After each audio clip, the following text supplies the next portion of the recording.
Is he your older but so that mug is Donna Summers then, isn't it? Hot stuff. Yeah, yeah. Donna Summers. I think it's from The Simpsons where Homer is trying to make. He's afraid that Bart is gay or something, and he's trying to toughen him up or something, whatever it is. And they go to this like big welding plant, and the one guy is moving steel. He goes, "Hot stuff coming through," and I think that's where this mic comes from. Oh, anyway. Right. Anyway, hey, we've all been shy boys in the past, you know what I mean? And the fathers, meanwhile, when they want to toughen us up, go and wrestle dinosaurs. Yeah, anyway, exactly. Folks, that was some extended green room chat. We just are speaking to Rob Feldman. This one's going to be an interesting chat. We're looking forward to this one. We're so excited. We're surprised our eyeballs are still in our head. You can see, we need to put this up here so we can actually see our presentation. There we can. Right then. Well, green room chat, we've done that. It's the prelude. We've got to hit the go live button. We've done that twice. You have to be extra careful with StreamYard, otherwise you end up 20 minutes in and think, we didn't hit the live button. And now what we really need is the show trailer. Let's do this.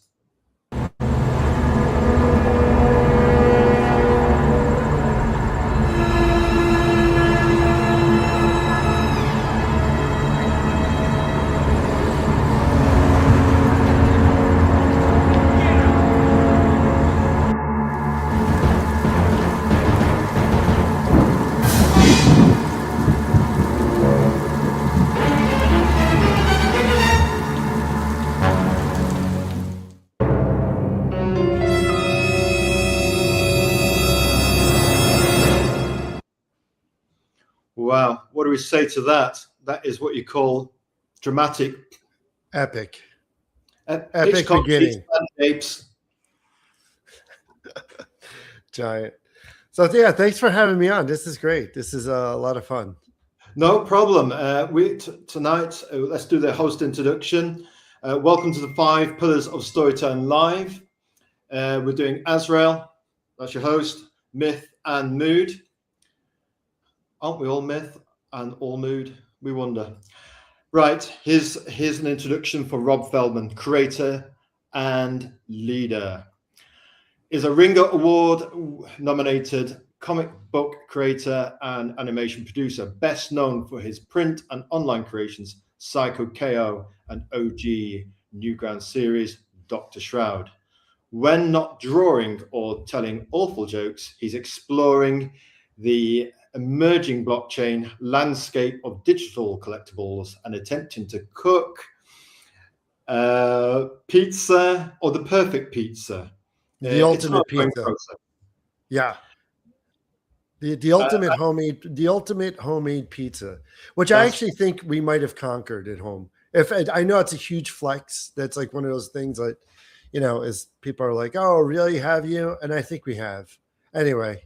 What toppings, Rob, before we go on to the next? You judge a pizza by its plain. Just cheese, just, sauce and cheese. That's it. There's nothing else on it. And if you get past that, what's a good topping? I'm a huge meatball fan. I love meatballs on it. It's like it's a big slice, A slice of moon crust pizza. We like that. We like that very much. So yes, we're the 5 Pillars of Storytelling. We're a family-friendly show. We don't do politics, sex, or religion, and we don't do swearing. We just try to keep the gateway open to as many customers as possible for the show and potential audience for our guests. They're the creative leader and resident in-house expert tonight. So let's carry on a little bit with Rob's background.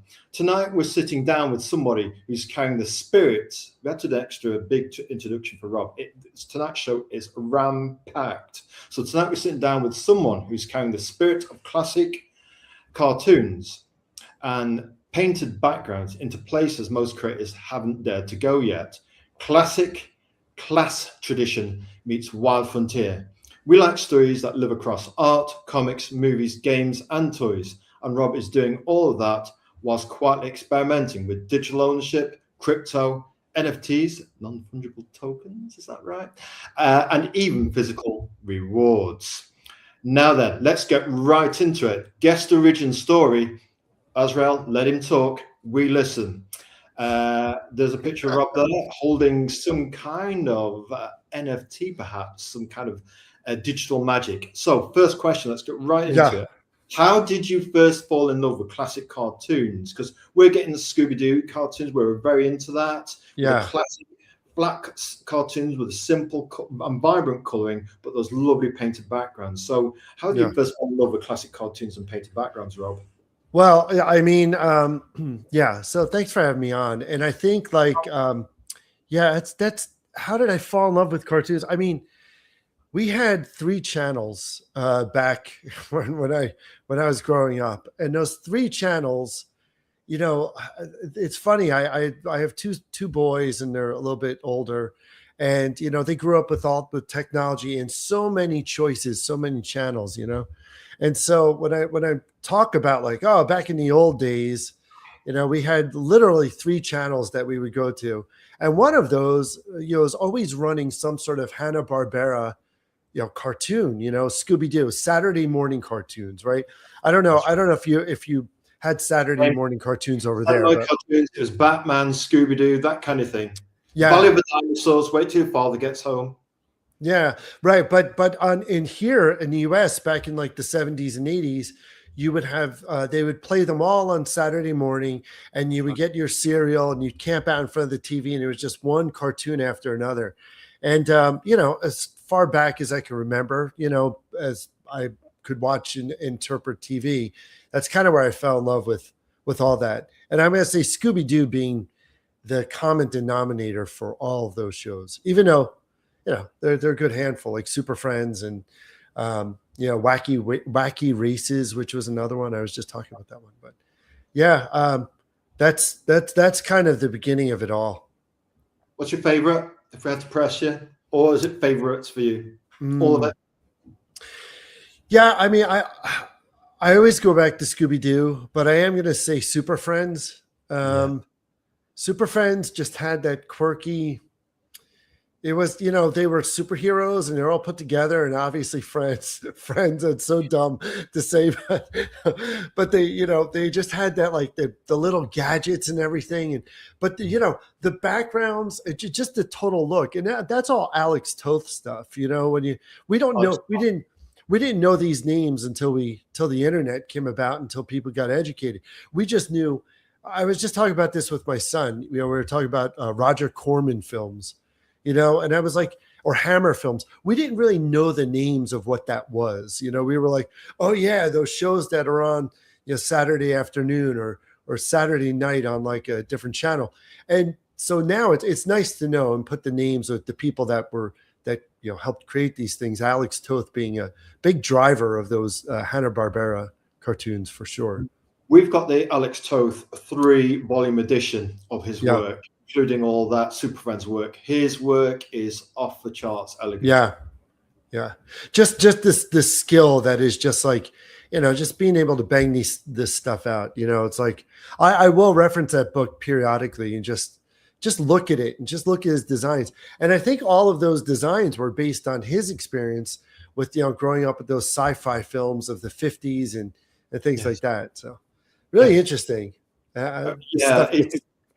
We got lost when we looked through those. It's clearly every artist sometimes is a product, is a celebration of that particular period they were into, you know? Yeah. What was the moment then that you decided, okay, I want to make my own worlds instead of just watching them? Yeah, that kind of happened, I'm going to say super early, you know, when I was, you know, there are these kids that are just born with like something, you know, and it is just, I wouldn't say that they're bored, but there's something that, and if you talk to every comic guy or comic creator or whoever, you know, they're going to have the same story, which is like, oh, I've always just had this within me, you know? So, I can't quite remember the moment. It was just, oh yeah, I like making, and I remember being in like kindergarten, and I had this idea. I love Plastic Man, and I was like, oh yeah, I got an idea for a guy who's like a Rubber Man, you know. And I remember that song Rubber Band Man, and I was like, oh yeah, Rubber Band Man, and I was like drawing them and whatever. It's just as far back as I can remember. So I'm gonna say, you know, kindergarten, first grade, easily. I never wanted to draw another, I never wanted to just draw Spider-Man for a living, or something like that. It was always about the worlds. That's a really interesting question, because that's kind of where I see myself and define myself as, is like not so much an artist or an animator or whatever, but just as a general creator of things. A world builder, in a sense, a creator. Yeah, definitely. Right then. By the way, just going back to that picture, that picture where I'm holding the thing, that's actually T-Fuel from the Theta Network. And T-Fuel is a token. And so anyway, that's what that is for anybody that cares. So tokens, are they like a form of currency? We'll get into this later. Anyway. Yeah. It's a form of cryptocurrency that was developed by the Theta Network. And so that's what that is. Right then, primordial moment, the spark. What was the single spark that made you believe you could build something lasting in this space? And is that Peter Simeti's Alterna Comics we spy on your Cyko KO series? Yeah. So, I mean, so I'd gone through life, and, I was maybe in like my early 20s, and there was this big spike in comics that I'd seen. I hadn't visited comic books in a long time, because I was pursuing music, and then I was doing a bunch of other stuff, and I was distracted with just life. Yes. And it was like the mid 90s, and I had this idea, and I'm like, what about a character that I could develop, that maybe he's got a family, and maybe this family doesn't know who he is, and he's very secretive about it. I didn't see anybody who was really doing it. It was almost like Superman, but what if Superman had a wife and kids all of a sudden, that sort of idea. And I thought, okay, well, let me put something down on paper. And I was just noodling around with it. I was just messing around. And then later on, I built in, and this is not Cyko KO, but I built in this whole idea of a vampire. We'll talk a little bit about this later on, but it was at that time that I thought, you know what, let me try to do a comic book. Let me try to move from, doing like acting and music, and I'm going to try to apply some of my art style. And that's when I first pursued doing a comic book. And it was absolutely horrendous. I mean, in every single way, but somehow I got them printed, and I sold a bunch of issues, and it was a lot of fun. And it was then I just thought, you know what, why am I stopping myself? Because in high school, and this is really interesting, everybody's like, oh yeah, you do comics, you do cartoons and animation. Oh, that's so cool. Well, back in high school, it wasn't cool. It was very bad. It was sort of like one of those things where I remember, this is so terrible, but I was like hiding the fact that I was a closet comic book fan. Yeah. Right. And I remember going down to, meeting a friend of mine. We would deliver newspapers. We both had separate routes. And I was like 14, 15 around it. And I remember meeting, and I'd be like, oh, yeah, well, I'll meet you at the convenience. It was the butcher shop up the street. And they had comic books there, and they had like Fangor. They had all the magazines and stuff. And I remember we would be trading comics, and I was so secretive about it, because I was so kind of semi-ashamed of it, right? And even though I had a group of friends later or during that time who all collected comics, we were all kind of very silent about it, because it wasn't something that you took to high school. I'm like, oh, you like comics? Because this is New Jersey in like the 80s, like they're not going to like this, No, they're going to end up with your head cratered or something, carrying around a comic book. Right. Exactly. So I kind of like suppressed it for a while. I pursued some art in high school, but then later on in life, I was like, why am I not doing comic books? They're popular now. I'm going to try my hand. So fast forward many years later, here we are with Cyko KO, which that in itself has its own evolution, which kind of came through the animation backdoor, and then being fulfilled as a comic book through Alterna Comics. And that's Pete Simeti's Alterna Comics, that after my stint on Webtoon with Cyko KO as an animated comic book, I went over to Alterna, and Pete was crazy enough to publish it. And I think all those issues, I did 7 issues. One was a coloring book that was nominated for a Ringo-Award, totally random. And I was like, what? I couldn't believe that. And then he's like, oh, you want to do newsprint comics? I was like, do I? Yeah, of course. So I did 6 issues of Cyko KO. And that was a thrill of a lifetime. I loved it. I loved, I wished it had continued with Alterna, but it didn't, solely because I was a co-founder of a company that I'm involved in right now called Rocket Ship Entertainment with Tom Akel, who is the founder of it. And so that's kind of where Cyko is now, currently. But yeah, that's a long story to get to these Cyko KO, but we are talking the span of 20 something years, right? So that's a condensed potpourri, a condensed jam of Cyko KO's background with Alterna. And here's some more of those issues. Yeah. So walk us through the early days of Cyko KO, and we'll talk about Dr. Shroud later. I think that's possibly your latest project, yeah? And what did that journey actually kind of feel like? I mean, was it exciting to you? Were you channeling your inner 5 to 7 year old? Did it feel like just a good feeling to be doing it? Yeah, there was a big evolution that occurred with Cyko KO. So I had, unbeknownst to a lot of people, Dr. Shroud was my first creation that I'd spoken about early. That was the one in the mid 90s. And then I took a little detour because, and I'll talk about that. There was, it was an animated series through Newgrounds, and it later become optioned by Fangoria. And then we were supposed to have a feature film. I'll talk all about this, but just cutting through some of that to get to Cyko KO. So Cyko KO was sort of this dormant idea I had, that I was like, oh yeah, we could do like a sort of a speed racer vibe. And Tom Akel, who's the CEO of Rocket Ship Entertainment at the time, was head of development over at Line Webtoon, previously coming from Viacom. And we'd been in touch with since like 2004, 2005. We've been friends for like forever, it seems. And he was like, hey, I know that you do animation. Do you want to try this animation software that Line is experimenting with? And he's like, and Cyko KO would be a perfect vehicle for that. And I was like, yeah, of course.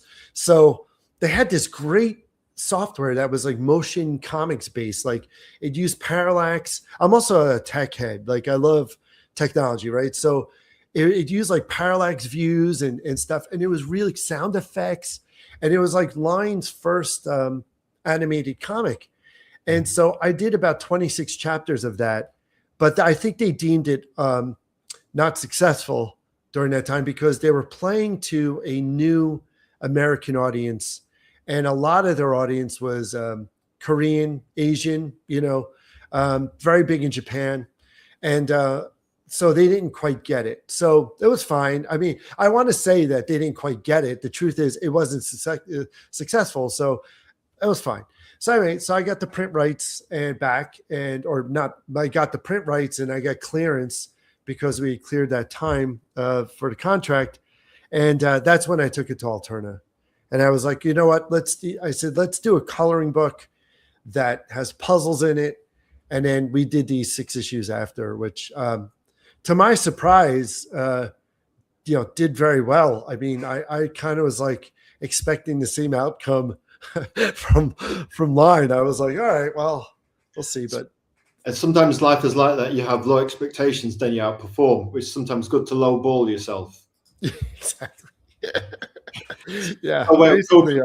As a creator. Okay, so funnily enough, we saw this. This art style is, we're getting notes of Michael Allred, Ty Templeton, and possibly a bit of Steve Rude in the first colors at Nexus about it, but also that Alex Toth influence. Have you got a particular set of influences? Obviously, Toth sounds like he's a huge one because of his work with the animation studios. Yeah. So, and that was the interesting thing in this whole like Cyko KO journey, which I'm still continuing, and which is now, an animated pilot with the cast of Napoleon Dynamite, which is kind of exciting. But yeah, that's where I sort of also honed in on the style that I was kind of comfortable with. I felt like this is like a creator or artist or whatever. You look back on work 6 months ago and you're like, ugh, what did I do? And so I look back at this time and I'm like, you know what? I kind of locked in on where I felt comfortable. And it was at that time that I thought, yeah, just lean into it. It's fine. And I actually leaned into not only Toth, but like that whole Hanna-Barbera vibe. I hate painting back. I hate doing backgrounds and I hate drawing backgrounds. I just think it's an absolute waste of time. And it's like, I have no desire to be the world's best background artist by any means. So, you know what? I'm going to interrupt you just like there. Yeah. I think every artist secretly actually says that in their head anyway. Yeah, I think they do. Because it's like, you're going to shoot scenery. Are you going to be the best scenery? No, it's about stories. And unless the scenery is telling a story, I have zero interest in it, right? So that's kind of where I was like, you know what? Why am I spinning my wheels? I work with these animation studios all over the world, Philippines, Mexico, Argentina. I'm going to be working with one in Thailand. And I thought I could just pay them to paint the backgrounds. And then I could just reposition those backgrounds just like you do in animation. Like so Disney, you get somebody does the cartoons, somebody does the painted background. Right, exactly. So I was like, this is no different than an animated process, right? I'm just basically, there are many hands that it's not taking away from anything that I'm doing, certainly, because it's all my drawing, it's all my art, whatever, it's all my writing and blah, blah, blah. We are just simply making the process simpler. And by doing that, by taking this animated approach, not only do you get the look that you're aiming for, but you also get the speed, because you're not laboring over these backgrounds and redrawing that building at a different angle. The bottom line is, if you take an animated approach, at the end of the day, who cares? Like no one's pouring over this stuff and going, oh, that building is no. It's not like comics don't have somebody who pencils, somebody who we farm out the inks and farm out the colors and farm out letters. It depends how pure you want to be. Do you want to have matchstick and muddy water and wear sackcloth and the cave paint in France? It depends on how pure you want to be, doesn't it? Right, exactly. Being efficient and simple, and giving people the jobs that you don't want to be the ant with 10 stones on the back that you can't make a deadline. Maybe you can deal with 8 or 7 stones as opposed to a whole 10, Yeah, exactly. And so, and then the other thing is, like, I could reuse those backgrounds for later comics and so that's what I do. I end up reusing a lot. I mean, I even this is highly irregular. Also, I know this. Everybody draws in, Illustrator or Photoshop or, man, I'm getting old. My memory. There's another one that everybody uses. There's Clip Studio. That's it. Yeah, Clip Studio. That's the one. And so, thank you. And so, I actually don't. I actually use Flash. I use Adobe Flash. Still use Flash? Tell us more. Interesting. Yeah, in fact, I use it every day, and I use it for almost everything. Only because I'm trained in Flash, and this goes back, 25 years now, and I enjoy the vector feel of it. I enjoy just everything about it. And mainly I like the symbols and the reusability of it within your library. So I can take a character, and again, I'm going to use the animated approach to this.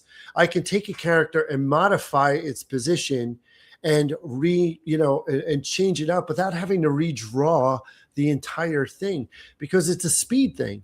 And so I know there's probably some criticism out there like, oh, you're reusing. Yes, that's what they do in animation all the time. You have 5. Like Barbera didn't do that, or the classic Spider-Man animated series from the 60s reused backgrounds like crazy. It's a long-held tradition. It's expensive.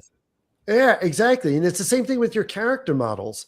I mean, when you do animation, you have 5 point turns, and you can reuse those assets everywhere you want. And so it's not that stringent. I don't, really do that, but I do reuse quite a bit just to make it faster.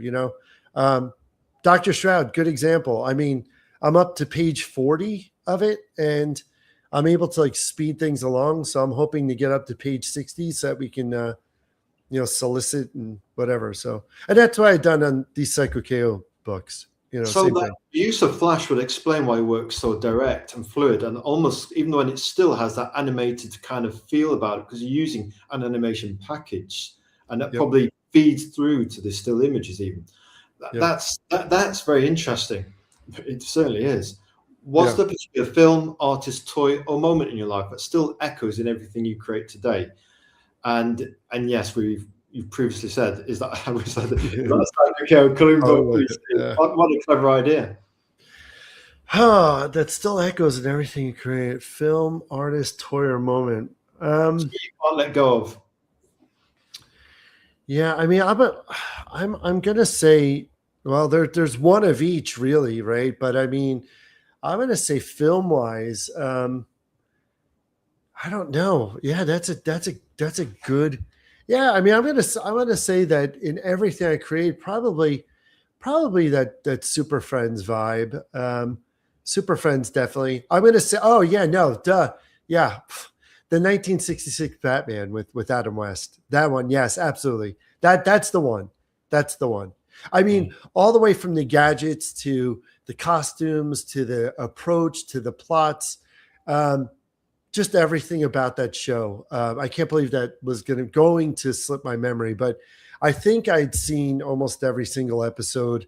But I mean, it was a short-lived show, but for the most part, but man, what an impact that made on me, for sure. Right and true. And Adam West was such a noble, warm-hearted stoic. You know what I mean? He really was convincing, and we took it so seriously at the time. I think Adam West Batman certainly took that Catwoman. We've even forgotten her name. Just thinking about her, just temporarily threw us off. Yeah, Julie Newmar. Wait, which one? There were two. There was Lee Merriweather in the film, the 1966 film, and then there's Julie Newmar and then there was Eartha Kitt also, who is a Catwoman. But yeah, I hear you. Anyway, moving swiftly on before we get arrested. Right then, quick spotlight. Cyko Colossal. I mean, you're doing these big editions for Pete Sametti, Alterna. You've got Cyko Colossal. Are you going to read this? Have we got to do a movie voice? Or have you got a really cool movie trailer voice, Rob, to read this synopsis out? I have the most nasally voice ever. Can we do it? It's up to you. In this 148-page collection, Super Earth's greatest hero has arrived, and his name is Cyko KO. Prepare for an exhilarating ride as you dive into this action-packed world of this fourth wall break-in, pinball-addicted, motorcycle-riding superhero as he battles wacky characters and giant monsters. With the help of his guide Peachy Keen and their pet Meemop, take a trip with Cyko in this vintage Saturday morning cartoon-inspired collection that will make you want to stay in your pajamas and camp out in the living room with a big bowl of cereal. How was that? Absolutely amazing. Yeah, you're the voiceover guy for your trailers. That was that's the worst. Cool. It's the worst. I'm like, I wish I had a good voice because I think I could do a good job, but this is one of those things you're born with.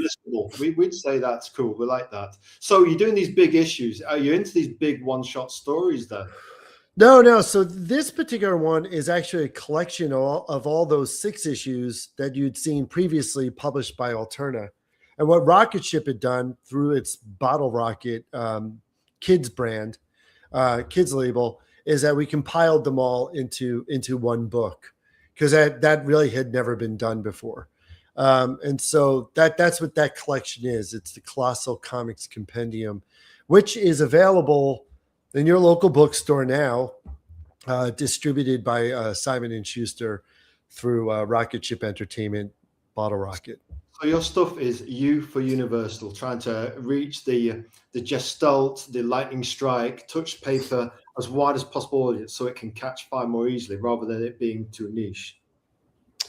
Yeah, I mean, it's really designed to be all ages. And, it's funny with all ages. You can put that out there. Generally, all ages has this sort of meaning like, oh, it's for kids, but the truth is that the discovery of Cyko KO is typically from the parents.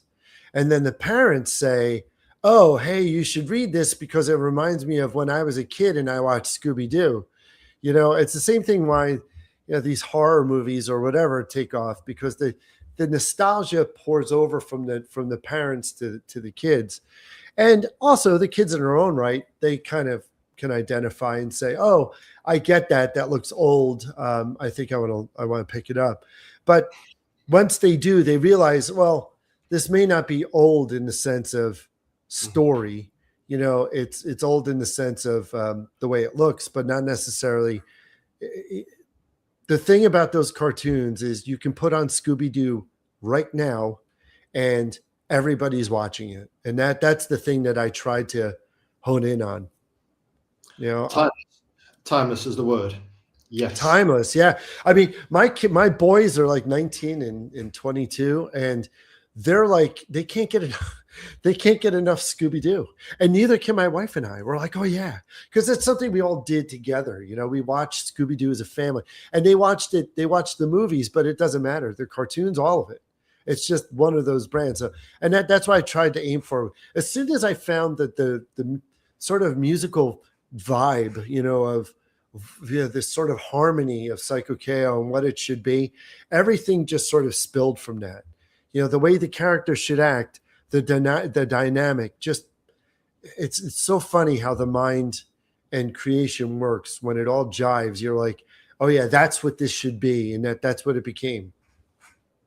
Tell you what, it's a unifying force, isn't it? A cartoon. It's whether it's Spider-Man or Scooby-Doo. It can unify the family and reach a wide audience. Quick spotlight: Cyko KO animated. So we've talked about art, we've talked about the comic, and now we're looking at basically movies. It's anime, it's animation. It's basically cartoon movies. So Super Earth's Greatest Heroes here. Rob, we think your movie voice is on point. Can we give it to us, please? No, not again. All right. All right, here we go. Here we go. Listen, everybody listening to this, forgive me. I'm not an announcer, but he's asking me to do this. So I'll do it. We think he's lowballing us. We think he's a secret. Here we go. Super Earth's Greatest Hero is here. Cyko KO is the fourth wall breaking, pinball addicted, motorcycle riding hero you've been waiting for. Most physicals are sold out, but you can get the digital comics through Theta Drop. What is that? Digital Distribution Network? Like some sort of music. Rob, I'll tell you what, you were born born voiceover guy. We know one. We practice in the mirror all the time. Our movie voice. It's just my mic. My mic is really good, I think. I don't know. You must have a good mic. Yeah, it must be a good mic. I'll tell you what we like about this one here. We like the way you've got the cast of characters there, the family of your cast. And we like stuff like that. That's your world right there, isn't it? Because you like the characters. That's your world building right there. And you outsource other people to the painted backgrounds, just like it was Hanna-Barbera or Disney. And it captures the world building gestalt right there, the essence. Yeah. So this was a really. Do you want me to talk about the animated? Yeah, please do. Yeah. Cartoon. So this is one of those things that I wish I could sit down with like a film executive or a studio or whatever and impress upon them how a project like this was done. This is kind of massive. So something like this has never been done before, right? I mean, you want to be able to. What was the one? Stoner Cats with what's his name? What's his name? His wife. Anyway, I can't remember. So this project was funded. It's a 16-minute animated cartoon of Cyko KO that features the first comic, Surfs Off Psych, where Cyko KO goes to Surf City and he meets his old nemesis, Kudakano, and they battle it out over a surf off. I mean, it's It's beyond stupid and great at the same time. And you could, if you're an old head like me, you're gonna see like hints of the Brady Bunch when they go to Hawaii, stuff like that, right?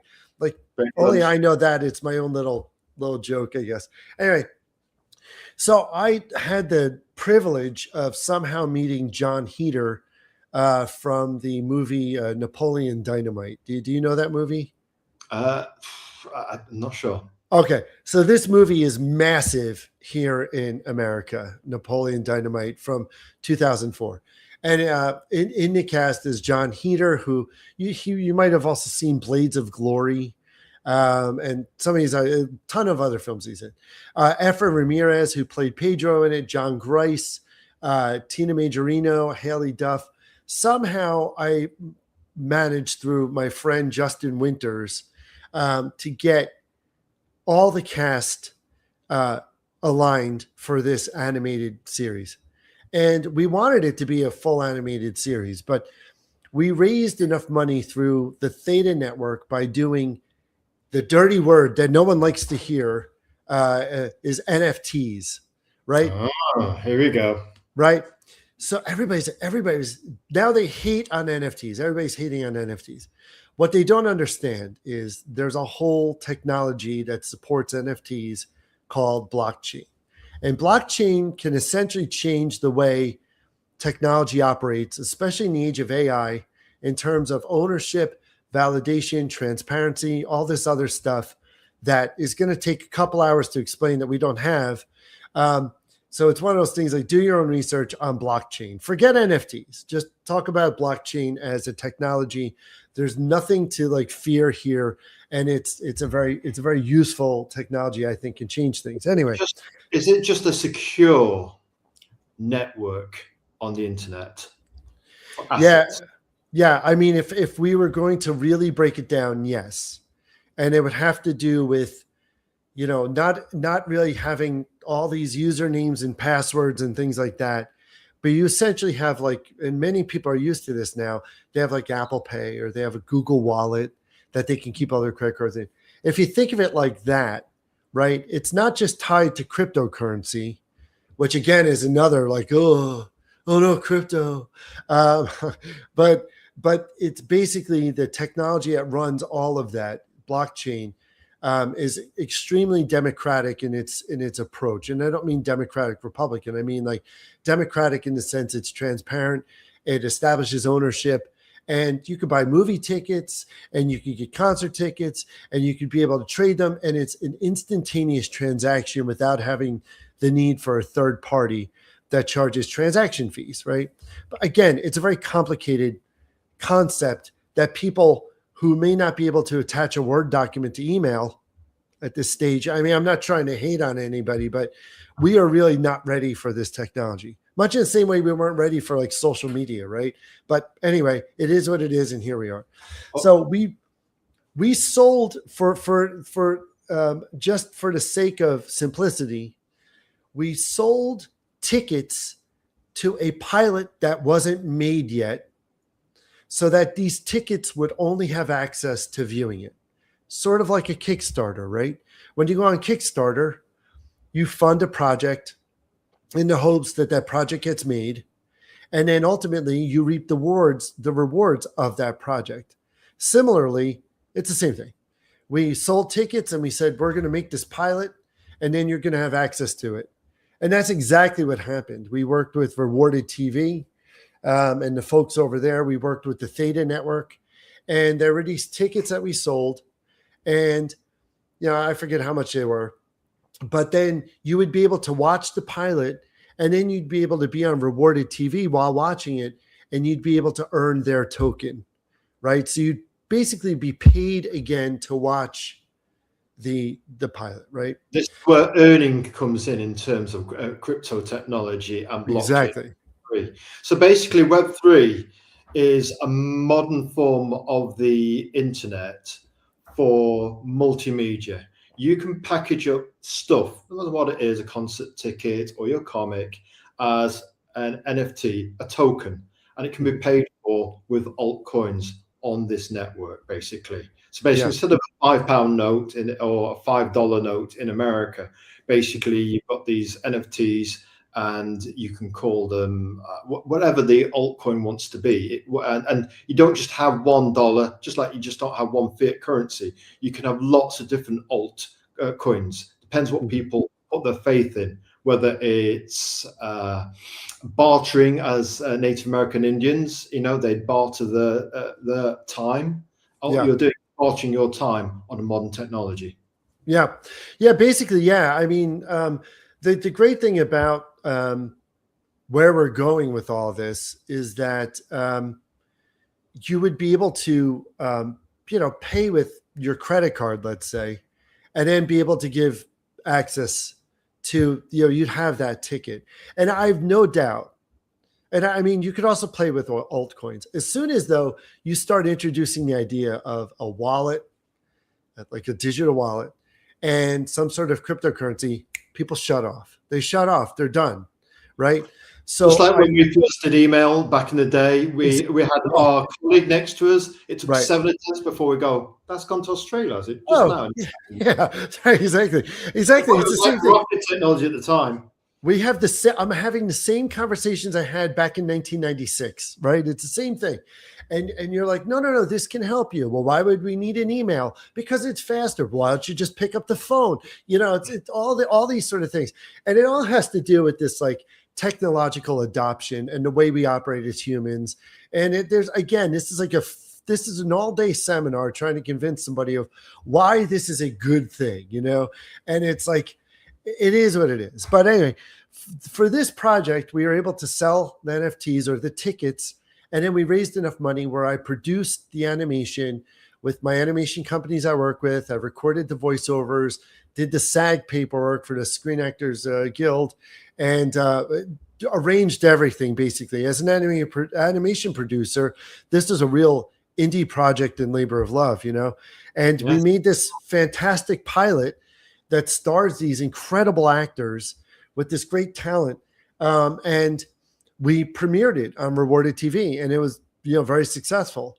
And where it is now is kind of just sort of like there. It's just sort of like, I want to use the term dormant for now until we decide what to do with it, or until we decide or get more money to make more episodes so that someone would hopefully order a series, So and that's almost kind like of where we are. you're trying to keep it in a holding pattern until you can sell the option, which will bring in the money to fund the rest of the series. Exactly. Or we put it up on Kickstarter and say, hey, look, this is what we did, and we want to make, the 8 more of these, 7 more of these, say 5 more. I don't care, But all the actors love Cyko KO. They, for the same reason that like John Heder loves it, because he's, he could show his kids and It's like, for the same reasons everybody else does. So it's extremely flattering, overwhelming, but at the same time, I hope the project keeps going where I want it to go. It's Scooby-Doo for the modern era. It's got that classic tradition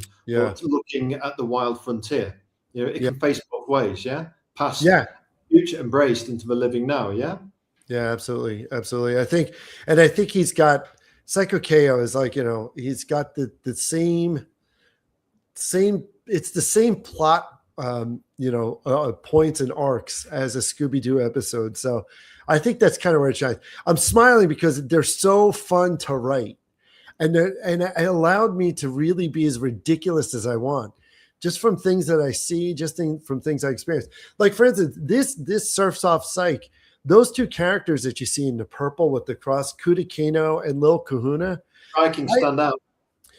I got that idea of those guys from Disney World down in Florida. I was writing the episode or the comic, and I was staring at a totem pole like that was there, and it had these really great colors. And I was like, oh, that's a character. And we can make like a bigger version. And I just remember being like back at the hotel room, like, oh my God, this is going to be so good. I'll write it down before I forget. Yeah, exactly. I love, it's just a lot of fun. I hope we get to do it. Get inspiration from almost anything, Yeah, that's the magic. I mean, you said it before. you know, like what the spark, like what was the moment that hit me? And like all my life, you know, not to be overly dramatic about this stuff, you know, and be like, but all my life I've never been bored, because it's always this idea of I can just make these things and just keep going. There's never a moment of boredom. You could leave me alone forever and I'd be okay, you know, with You could these. make your own entertainment growing up, which was a thing Yeah. back when you were young. You can make your own entertainment, Yeah. imagination, Yeah. instead of having it destroyed by blue light. Yeah. That's the fun. That's the fun of life for me. And, You know, it's just, we think you're a tonic against all that seriousness that can be in a lot of the media across yeah. comics, games, and toys. You have a sense of fun, and you know it doesn't have to be drenched in gravity. You know, you can have inanity, fun, life, irreverence. You know, a sense of humor even. Yeah, Right I there. mean, that's what entertainment is. It's supposed to take you out of where we are, you know. Yes, that's it. It's you know, it's that sense of suspension of disbelief and take you away from seriousness of the world. That's what you bring. Right, W3 Cyko KO games. These are Cyko KO games which require the above NFTs to access, play, and earn. And we have to ask, any Cyko KO or Dr. Shroud toys on the horizon? Yeah. Yeah, so these actually, so that was the thing with NFTs, is I never wanted it to just be where, oh, you collect this piece of art and that's it and have a nice day.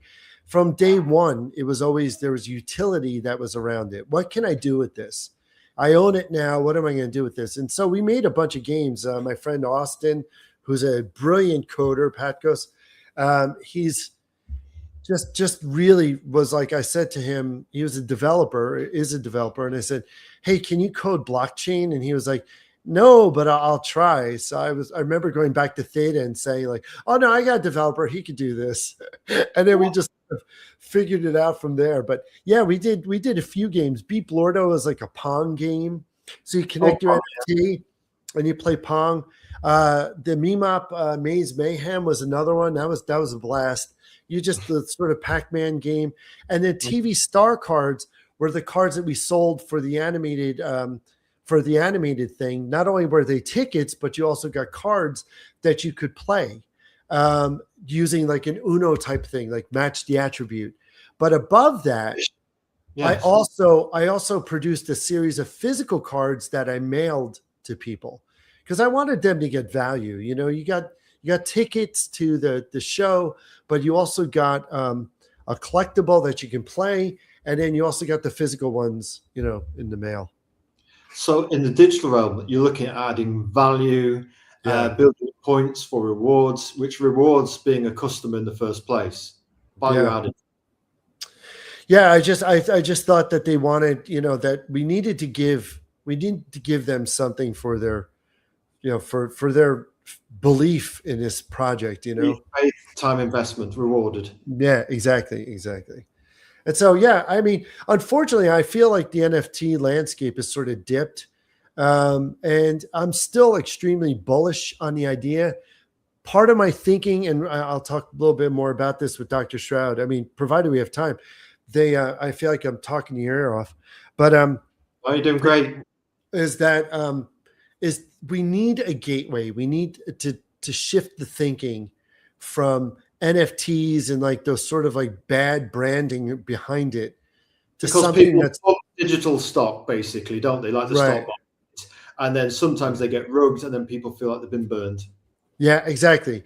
To sort of more of a things that they're more accustomed with. Like what do they use every day? And that's kind of where we are. So tell us about Cyko's collection of digital drops on the Theta network. So that's basically NFTs on Web3 blockchain. How do we explain that to people like ourselves with a mental age of 7 who still have comics in that 1938 paradigm but are curious about the wild frontier? Is it at the stage where it's seamless, or have you still got lots of steps in between? For example, we can go to a local shop, hand over some fiat currency, and somebody gives us some bread. Is it easy to access for creators and fans, or have we still got a ways to go before it becomes frictionless like butter? And is this the future? Yeah. So yeah, there are a few things. Definitely, I feel like we still have a way to go. I think for any sort of level of adoption, just going back, and this was, I spent the past like year, and believe me, this isn't a year's worth of thought, but it was just one of those realizations I had where we're trying to sell this idea of ownership. Well, do people really care about owning things? Maybe, maybe not. But do they care about earning? Maybe, maybe not. Do they care about rewards? Well, maybe. That was one of the things. And I thought it wasn't until, it was late last year or whatever, early this year, that I didn't realize I was going to stay at a hotel at the airport, but it was like $350, USD, whatever that is in pounds is probably more expensive or about the same. And I was like, I can't spend that for one night. That's ridiculous. And it said, oh, you have, X number of points. And I was like, that you can use. And I thought, oh, well, why can't I use those? So I had all these points that I accumulated for Marriott. Was it Marriott or Hilton, whatever it was, from using Uber. And I was like, wait a minute, those accounts were connected and I have these points. And it was like, it ended up being like $100. And I thought, well, that I can do. That's fine. So I used the points. And it was at that point, the spark hit me like, wait a minute. That's how we get people to adopt using tokenization. We have to do what they use every day, or points. So now you'll notice that Starbucks leaned into points. Everybody's leaning into points now because I know that they figured out a while back. What just recently hit me was that the way to tokenization is through something they know already, which is the points-based reward system. Because you can give them the points, they earn the points, and then at some point you flip the switch and go, oh, did you know that those points are now cash? Or that they can be used to purchase something else, which is sort of the back door, because Web3 did not go away. It's just the visibility and the usability of Web3 that kind of is on the shelf at the time, for the time being.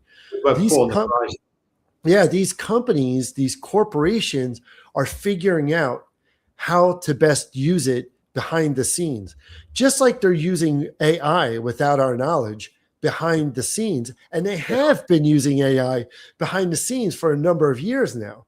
Long before it went public. Oh, long before.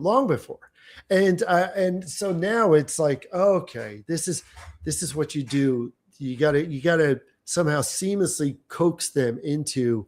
You can't sell Web3 to them. Oh, well, now you can have collectibles and attach your wallet, and here are tokens. No. That's not for the general public. What it is, oh, you've been doing this. Well, now you can do this. You've been doing that. Now you can do this, right? And so that's kind of where we are. So I think these digital drops, they'll come back around. I think come back around in the sense of, if people are holding, they'll have value again. But I do think it's going to be some time, and we're still going to hit some bumps in the road before we get over that idea of, okay, we're no longer at the wild frontier. We are now somewhere where we seamlessly adopted it. And, oh, got it. Just the same way we seamlessly adopted email. It just sort of happened. Yeah, it just sort of happened. Do you remember your first time you got an email? I bet you don't. Well, actually, it's funny enough that remember the beginning of emails, and it was very casual. But somebody did write a little while after that in an article, same rules apply. Well, it doesn't have to be utterly formal kind of letter layout of addressee and addresser and that. You still have to be polite in them. You can't be too casual or slangy in them. There's still a level of formality, even if the structure is a touch more relaxed. Yeah, absolutely, for sure. I know. I still open mine with hi, so and so, and best or sincerely or regards or whatever. Exactly. DMs, we're like that. That's our religion. You know what I mean? And we find Japanese DMs, they still have that respect for tradition, but they're very good at adopting the future in terms of technology. So they're very good at meshing both, and they don't seem to have any problems at all with AI. Actually, really. Oh, that's interesting. Yeah. Considering how traditional their culture is and exotic. Yeah. I know, and that's a whole other show, the whole AI argument with people. I am not, I can tell you how I use it. I'm sure you have your own way of using it. I think at this point it's like we're just feeding the machine, and the machine is going to be used by those who can afford to use the machine, just like anything else. And they're only going to make what's available to us, being the people, that we'll be able to use. And I think, again, it's the same thing. There's this Garnett scale of technological hype cycle adoption, right? That, if you look at that, and it's got this curve, and you equate it to like the first person who invented fire, right? Think about the poor person, because they were like, oh, look what I made. Look, I made fire. Fire could do anything. It could cook. It could power our home. It heat us, right? And somewhere somebody was like, that is evil. That is witchcraft, and it's against God and whatever else, and so think about the curve they had to get over there. And we haven't changed. We will never, ever, ever change. Yeah, he's a witch or she's a witch, burn her, burn him. Exactly. And you're going to have that population, and and at some point it's going to be seamlessly integrated. And look, I know people are losing their jobs. I have a business. My business is like, it's down 30% this year. I don't know if it's because of AI, the economy, a combination of both, or whatever. But I know that I do use AI where it should be used. And in terms of like what I feel comfortable doing with it, is pretty phenomenal. I think it's great. It's warp speed technology. It depends. Do you want to spend? Do you want to? We call it lines per hour. Is our equation as an artist, right? Yeah. Do you want to do Bernard Hogarth style feathering, or do you want to do Cyko KO? Beautiful, alive, simple, sleek lines. You'll get paid just as much for the same commission. Keep going by doing the impressionist, Raphaelite style that takes you all week. Rob can do 5 drawing commissions. He'll get paid 500% more than you, and you'll feel like breaking your brushes at the end of the week because you've got some sense of purity complex going on because you want to be like Raphael. But that was Raphael way back then when they had etc. So we would say on AI, anything boring, use AI for it. Anything boring, use AI. Yeah. That's my 7-year-old hat on. Yeah. And I think like, I don't have, my end products are never AI, only because it takes the pleasure out of making them and the ability to say, I did this. Can it be done if I taught the model enough?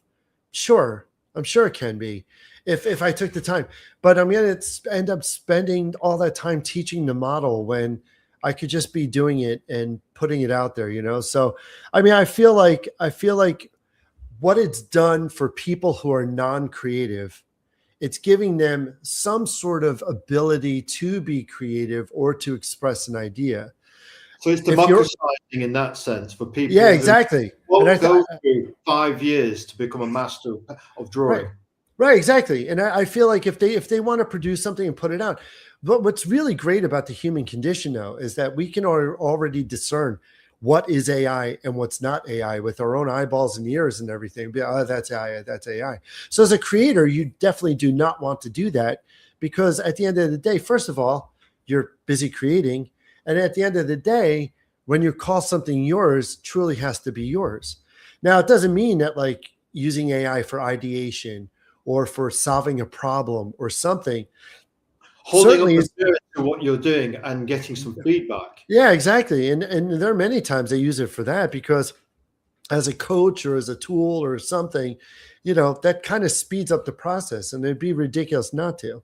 But, the end product's mine, and that's the thing that we have to look at, So, but, that aside, I think it's a game changer for those people that are non-creative that want to be able to like express something or convey an idea that normally can't. It speeds up stuff, Very interesting. Some of the stuff we see in the Japanese AI community, they're tuning it to create a alt character of themselves. iterative thoughts, a daily character, basically, and many are tuning it to really get their expression out of AI, as if they were drawing it themselves. In the sense of, you will ultimately, like you're saying, your voice will still come through.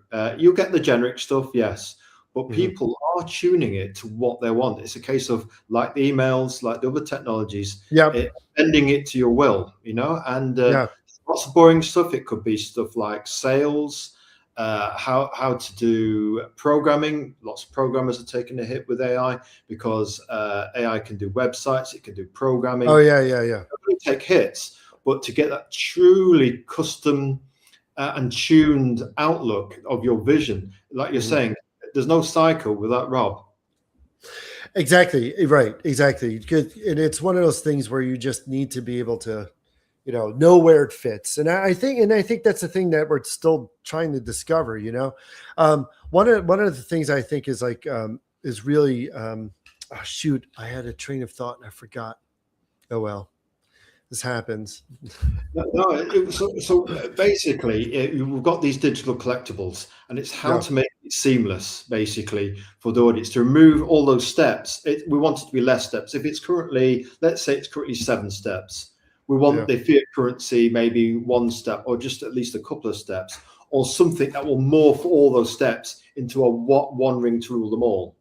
Yeah, I mean, one of the things that I think is could be a real game changer is the fact that they use KYC, know your customer, as like the tool when you buy these things, and you can use a credit card to purchase them, and then it goes into a wallet. See, this is the part that gets like cumbersome or is a bit of a blocker. There's no universal wallet, and I think that once a Google Wallet or an Apple Pay or something can display these things, whatever they are. And they already do. Like if you go to purchase a plane ticket, you could put it in your Google Wallet. They're starting to acclimate people and get them accustomed to using this technology. I don't think it's that far off at the end of the day. I think just build up tips. Yeah, I think within a couple of years, people are going to be like, using their wallets regularly, and then these other things, these NFTs or digital collectibles or ticket, whatever, will be integrated seamlessly. There's no doubt. What AI is doing for art and video, you've got stuff that used to take entire studios to make, and now you've got single people creating their own movies. They're taking the 15-second limit, and using CapCut to bolt all these 15-second clips together to make their own movies on the web daily. You look at, some people must be burning through tokenization to get some of these movies, but they're doing it.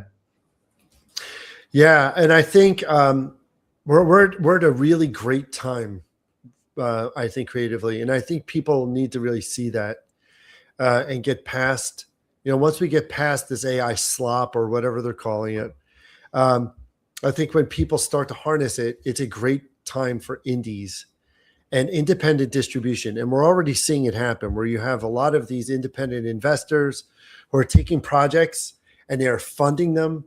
And those projects, and I know this just from I had lunch with a movie producer I'm friends with, and they have independent funding for this really big project. And I think you're going to see a lot more of these. You can have independent funded projects. It's going to take less time to make them. And that's the thing. That's the thing I wanted to get to. They have these AI models where they will train the AI model on your specific style and work. Yes. That is massive. And I worked last year with Camp Network, where they trained their AI to on my art and on my art style for Cyko KO. And they allowed people to play in that playground. So in terms of IP control, it was absolutely controlled. And people were able to generate their own versions of Cyko KO. Wow. And there were thousands generated. It was, how did that feel? I think it was like, I don't know, I might be way off, 300,000 different generations.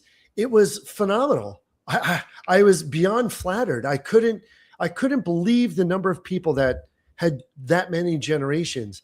And you became the art movement. What was that? You became the art movement. Yes, Rob exactly. merged with all these people. Your art style merged with all these people using it. Yeah, right. And it was really phenomenal. And we had so many of them. And I was just looking at all the different things. And some of them were really crazy. Some of them were really beautiful. And you could even prompt it to put in your own version. Wide Worlds is another one. They trained their system on my art, and they're able to make animation out of those styles. So I mean, in terms of like where we're headed in the indie world, people will be able to take their models, train them on a certain style, train them on a certain vibe, and then produce the movie based on that. Now, it's probably not going to be the full movie. It might be the special effects. It might be the makeups. It might be the makeup. It might be like whatever.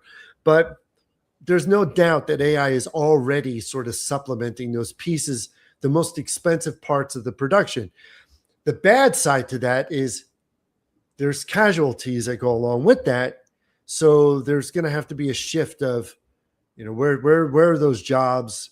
What do those new jobs look like, if there are new jobs? And, I think that's the thing that people are soured on naturally, but at the same time, there's people who are still in the old methods and people actually using the new method, going from the spinning jenny to the loom to the computer.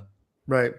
And I mean, if you take the post office, going back to email, I'm sure the post office was, lost a lot of business from people writing letters. But on the same time, you had more people communicating, writing more letters, right? So, does it all come out in the wash? I don't know. That's yet to see. But for now, there's no stopping it. We just have to somehow figure it out, I think. Pandora's box and the genie. Yep. Yeah, exactly. Yeah. So digital distribution, theta, Cyko KO the tadrop.com ? And Web3 ? Is this the storefront for Cyko KO on the Theta network? We're curious about how this works. And is this Web3 pending Web4 digital distribution? Is it on the blockchain? And what does it mean for indie comic creators if they want to harness it? Yeah, so this was, the answer is yes. That was my spot on Theta Drop. That is my spot on thetadrop.com through the Theta network. And I had multiple drops through there, which a lot of them included, I think almost all of them included physicals where, they would be able to unlock a comic book, read the comic book, and then, I'd also send them a physical copy, in so much as I would take the physical copy and marry it with an NFC chip that was coded with their NFT, which is kind of groundbreaking. I want to think. I don't know. We can grasp it, but we haven't done it yet. So it's like our first email. Because we haven't done it, we're not quite there, but one day maybe. Yeah, right. And so, so you'd be able to scan it. You'd be able to see your unique NFT. And then that's the way you'll be able to sell it through that network. So if you picture eBay in the future or a type of e-commerce solution, that's kind of what I would envision, where you have the digital tokenization, you sell that, and then the physical piece follows after, right? That's part of the transaction.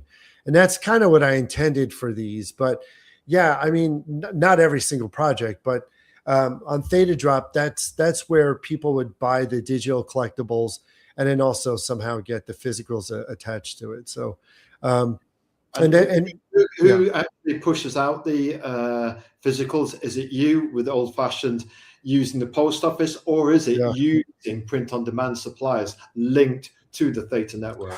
No, what I did is I want to ensure that all of these were unique and that they were all, just like a Kickstarter.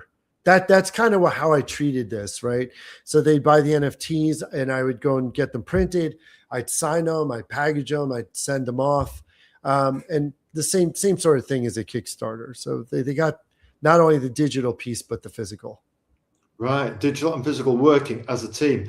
Right, just to give our voices a breathers for a second, we couldn't resist this. We thought we have to cram in his View Earworm trailer for your earthwormmedia.com. So what we're going to do is press play here.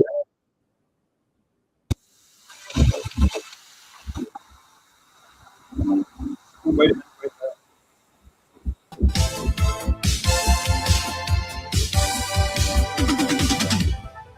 try that again.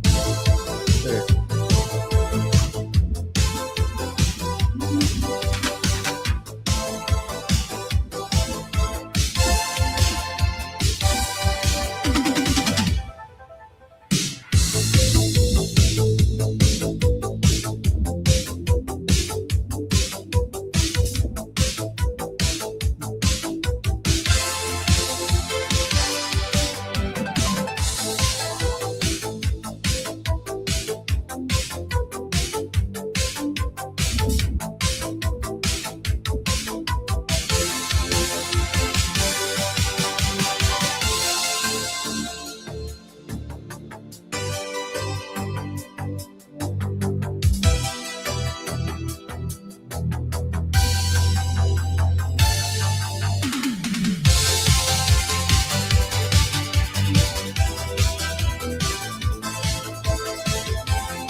Wow.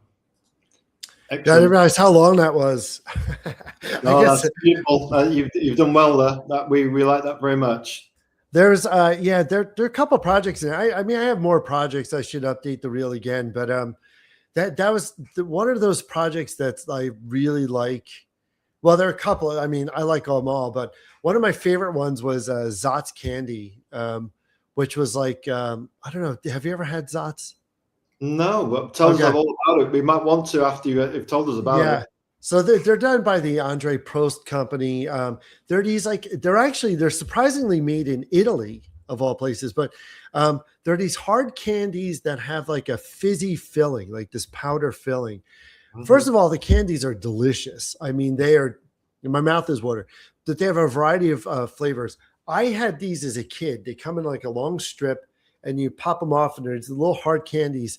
And I love Zot. So I contacted them and I was like, have you guys ever thought about doing like, initially I was doing like I did an NFT drop with John Heater and Efren Ramirez. And I was like, we're going to give away Zots, these Zots packages, and basically use the NFT to unlock a video, which would give you clues to the next video and so on and so forth. And Zots was an integral part of that campaign. Anyway, later on, they said, hey, can you develop a character for us? And that's when I came up with that little guy who shoots the Zots into people's mouth. And anyway, that was so much fun. That was a great, great project. So anyway, a little diversion. But it's crossing the boundaries of storytelling. As you can tell, storytelling in food. You look at a bottle of wine, what do you see? You see a story of how that wine was made. Yeah, right. If you can see the wine labels print, because it's usually quite small. Yeah, exactly. Exactly. Mike Minola of Hellboy, he had a Hellboy beer. So there is that cross-pollination. Oh, yeah, that's right. That's right. Yeah, there is. I mean, there's always been like, and that's the thing I was thinking, like, well, with the animated series, how do we get that funded? You know, maybe there's a food vendor or somebody that would want to sponsor it. And anyway, just sort of always thinking, like, how can we get these things done, you know? How is the question, isn't it? Now, current project tease, here we go, moving swiftly on to the next project. We thought we have to honor Cyko, because it's basically, it's loaded on the site with stuff. We have to pack that in and talk about technology. Now, let's talk about your first project, your first love, but actually it's the second one we're guessing that you're moving into, new project tease, Dr. Shroud. So tell us about the current state of Cyko, which you already have done, and Dr. Shroud, your latest project. Is Dr. Shroud what you're most excited about right now, because it's the original first look project? Yeah, so Cyko KO, like I still have a couple issues that I'm going to be putting out, and we're probably going to do more with that. But you know, I always like to keep things fresh. So Dr. Shroud was the one that in the mid '90s, that was my first comic I had done, and it was, you know, I look back and you're like, ugh. But I did 4 issues of it. They sold on an indie level, no distribution. So I go through, and what I'd done is I'd taken it and I put it up on. I'd learned Flash animation and I put it up on Newgrounds, and I was getting like daily top 5, you know? So every time I put one up, and I was like, this is kind of cool. So I I had a DVD that was produced by Night Entertainment, which someone just contacted me about and found it on eBay for like, I don't know, $65 or something like that. That stuff astounds me. But anyway, I was like, oh yeah. So I had done maybe about 15 animations that were short form, and they were on this DVD. So I sent it into Fangoria, which was like this horror magazine, or is this horror magazine, and they optioned it, and they wanted to make it a film and a comic and blah blah blah, and then that option lapsed because there's a big thing with that company, and then ultimately came back around where it was going to be a live action film. My buddy Paul Smith had written the script. I kind of helped, and we had the potential funding from the government of South Korea. And Wow. it was through this attorney out in LA, Frank, and it was going to be shot in the Gwangju facility in Korea. It was going to be millions of dollars, this film, $25 million, whatever it was. And I managed to get Nicolas Cage to talk to us. And so I had a real long conversation with him. They went down to Bahamas. They brought him the action figure. Then I talked to Luke Goss, who wanted to play Dr. Shroud, Guillermo del Toro. We loaded up this project, this film. Excuse me. Excuse me. We loaded up this project, this film project. It was going to be great. We're all going to go.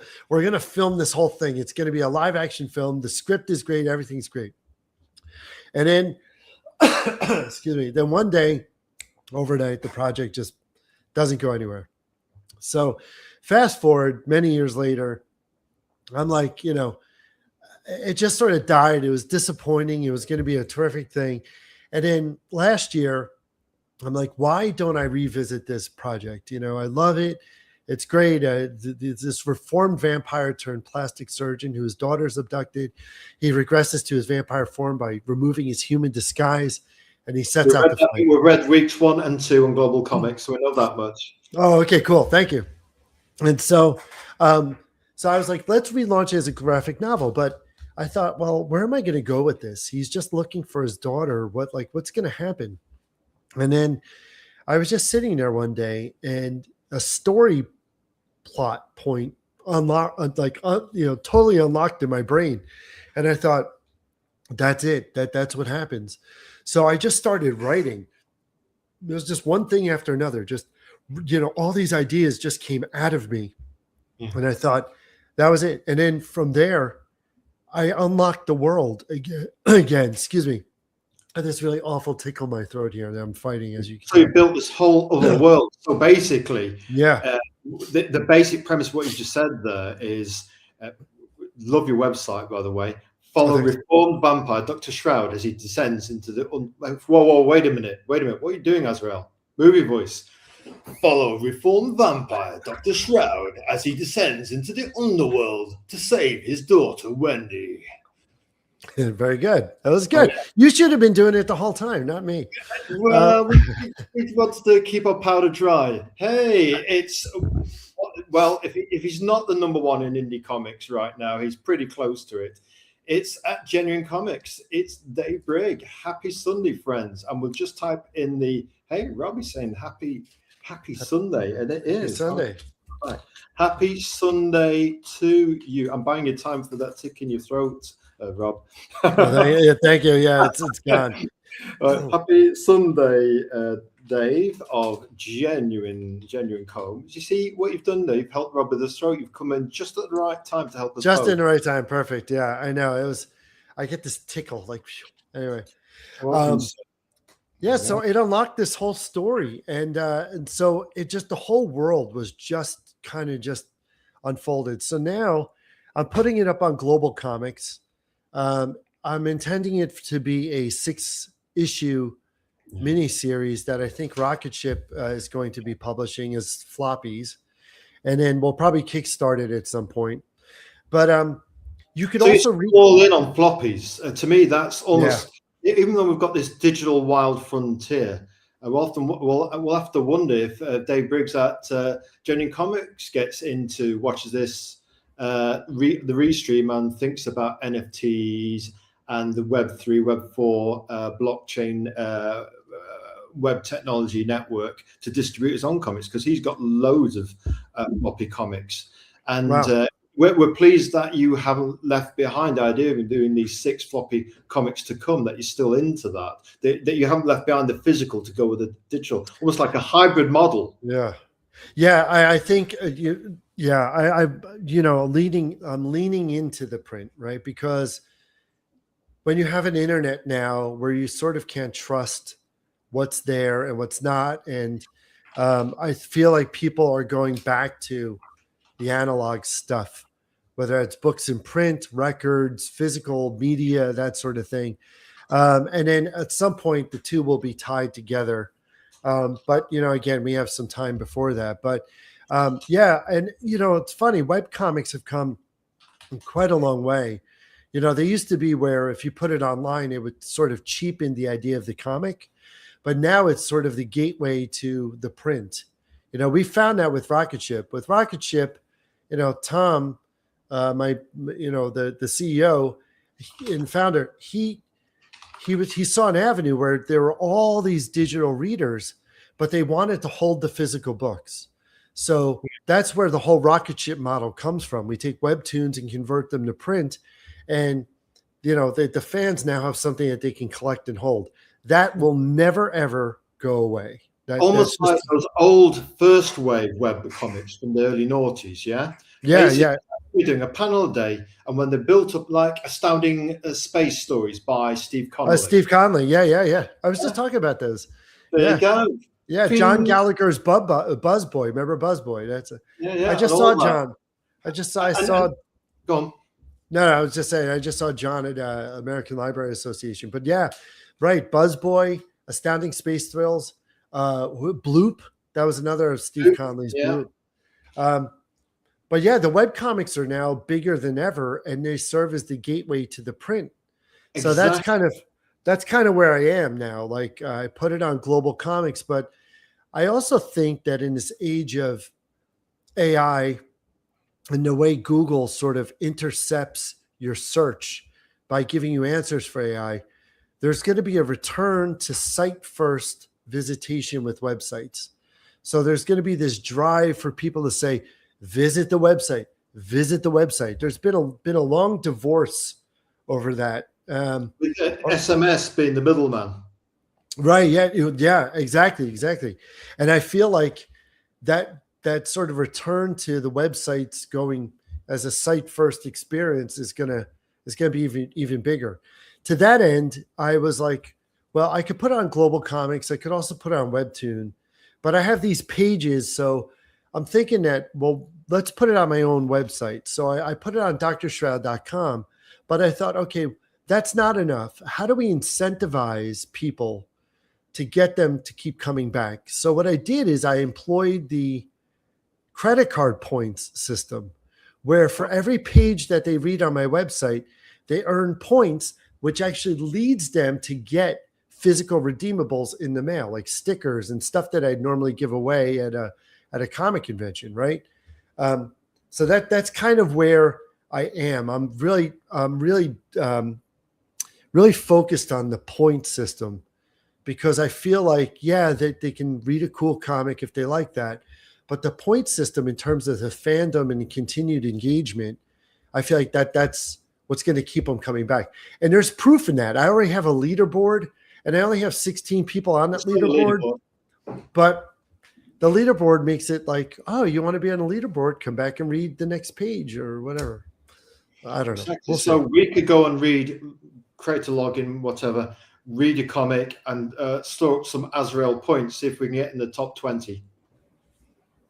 Right, exactly. And that's kind of where I feel like sites are going to be. That's where the focus will be next, I think, in terms of technology. I think like everybody, in gaming, you get points and you can get extra armor and modular bits for your character. Exactly. What's that famous game called for Epic? Fortnite? Fortnite, yeah. Yeah. Customized digital assets, yeah? Right. So if I told you, right, you could come to the site, you read a few pages, you get some vamp points, and then you can redeem it for an issue 0 that I'll mail to you in the mail. So going to read now. That's tempting. You've sold us on it, Rob. Right. So, I mean, people would do that. Now, okay, is there an expense on my end? Yes, absolutely. But there'd also be an expense if I paid Facebook or Instagram for marketing to get that that post boosted. So, like, why would I spend my dollars to a billion-dollar corporation when I could spend it on you, the fan, and give you something that you want because you've invested your time with me, right? That's the way I feel. We get that. That's a perfect. You've sold that concept to us. Again, it's removing the noise between the creator and the reader. And trying to get. You'll always, no matter what technology you get, you'll get people trying to get their snouts in the trough as the middleman to take their cut. And that's why there's so many fights for the altcoins to be the one ring to rule them all. Because ultimately, if you get one currency for the whole world, that's not just trillions. It's a quadrillion market. Yeah. Yeah, for sure. So we're fighting to be at the top of the crypto mountain. Of course they are. Yep. Here we go. You've got a buddy here, I think. Is this somebody we know? But it's Buzz Ace Vito. Hail Comics peeps. I love that. Hail Comics peeps. Hail right back at you. See if we can get one up there. Hail. We like to do a bit of hailing around here. Right there. So you blend. So new project tease, Dr. Shroud. We can see here. We couldn't resist this one. This is classic Scooby-Doo territory. You're blending traditional painted backgrounds with digital formats and NFTs. We're curious what are these. We've already explained what they are. They're basically a wrapper for payment and assets. That's what crypto and NFTs are. The wrappers for whatever you want to give, whether it's a show, whether it's a piece of art or some music that you send over the Web3 to be network, and crypto is just a payment system like the euro, the dollar, the pound, whatever, the yen, whatever. Yeah. So and this feels very frontier, and it's going to take a while for people to adopt. Just like emails were the frontier once upon a time, and we take them as second nature now.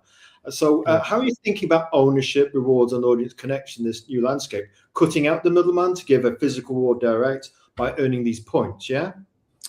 Yeah, I mean, so the points on the Dr. Shroud website are not tokenized. They're not Web3 tokens. They are simple points that are just sort of gained. There's no monetary value to them assigned yet.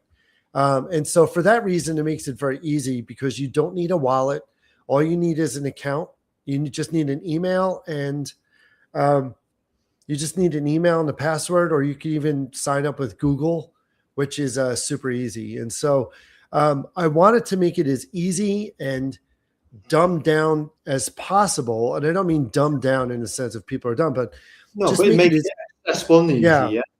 I wanted to make it so easy so that there's no reason not to come back and earn points.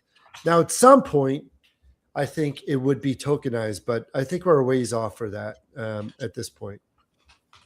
We're just saying here to Buzz. I remember trying to set my first email. It's funny. Crazy. Our first email. Remember, we sent it to Australia. It was to Australia, and it was slightly crazy. Yeah, it took us some time to get our first email. I did go to Australia, and hey, there's Dave saying, "Hey, Buzz Ace Vito." We've had him on the show before now, and Dave is due in the future, right? And we've got plenty more to talk about here. We can't help ourselves. We get so excited when guests come on. We're surprised we've still got our head on our shoulders. We almost popped. So, new project tease, Dr. Shroud. Tell us a bit about the world of Dr. Shroud. You've got a town in decay. You've got wait a minute. We're missing something. Movie voice. A town in decay, the underworld, and dark magic. Let's go, Rob. Exactly, yeah.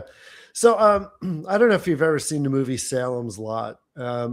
With have you? I don't know if you've ever seen it. Great. It's not a movie. It's actually a mini series that was on TV in the late 70s, and it's based on the Stephen King book.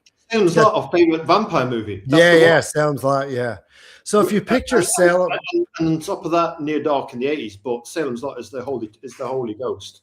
Yeah, Salem's Lot is one of my all-time favorites.